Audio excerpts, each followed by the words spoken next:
all of the chaos, doubts, and fears that we go through in life, it can be easy to question if God is working or not, or even if we're on the right path. Sometimes, even as strong believers, we can go through seasons of drought where it feels like God is not there or working on our behalf, where it feels like even when we listen, God's not speaking.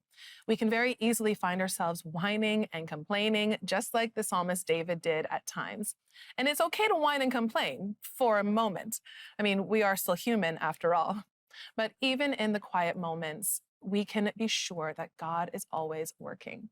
Sometimes God likes to work behind the scenes, where we don't know what's going on until the very end, just like a good book.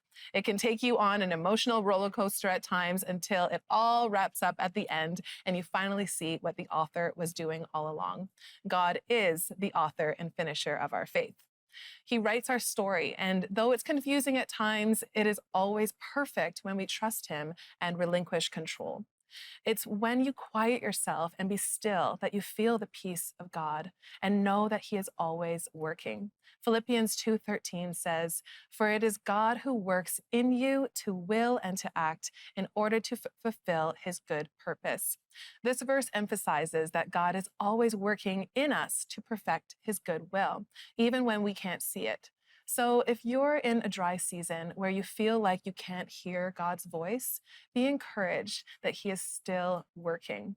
Trust him, lean into him, and hold on to his peace. He is doing a good work in you, and his purpose for you is good.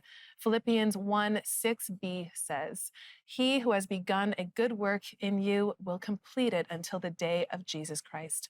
That is our blessed assurance. He will complete the good work that he has started in you, and he is always working at it. And he won't stop until that glorious day when Jesus Christ returns. God is true to his word, for he is not a man that he should lie. So believe it, receive it, because that is God's promise to you.